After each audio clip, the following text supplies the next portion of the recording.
சென்னையில் காவல்துறையினருக்கு சவால் விடும் வகையில் இன்ஸ்டாகிராம் மூலம் இன்று இரவு பைக் ரேஸ் நடத்துவதற்கு திட்டமிட்டுள்ள இளைஞர்களை போலீசார் தேடி வருகின்றனர். இதுகுறித்த கூடுதல் விவரங்களை தருகிறார் நமது செய்தியாளர் சரவணகுமார்.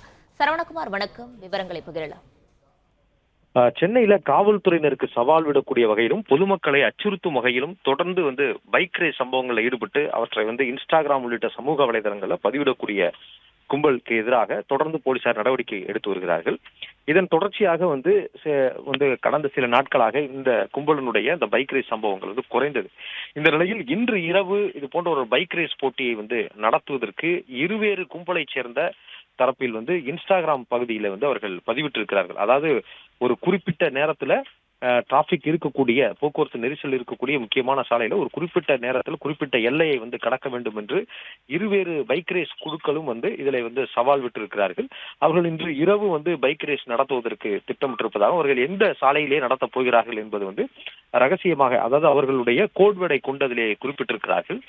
இதன் அடிப்படையில் அந்த இன்ஸ்டாகிராம் ஐடியை வைத்து போக்குவரத்து போலீசார் அவற்றை தொடர்ந்து விசாரணை மேற்கொண்டு வருகிறார்கள். எந்த பகுதியைச் சேர்ந்த இளைஞர்கள் இந்த பைக் ரேஸில் ஈடுபடுவதற்கு திட்டமிட்டிருக்கிறார்கள், ஏற்கனவே இது போன்று தொடர்ந்து பைக் ரேஸில் ஈடுபட்டு பிடிபட்ட நபர்களா அல்லது இது வேறொரு குழுவா என்பது குறித்து விசாரணை நடத்தப்பட்டு வருகிறது. சைபர் கிரைம் போலீசார் உதவியுடனும் அவருடைய இருப்பிடத்தை அறிவதற்கான நடவடிக்கைகளும் போலீசார் மேற்கொண்டிருக்கிறார்கள். விவரங்களுக்கு நன்றி சரவணகுமார்.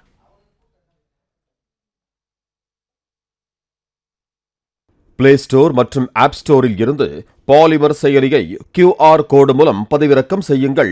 செய்திகளை உடனுக்குடன் பெறுங்கள்.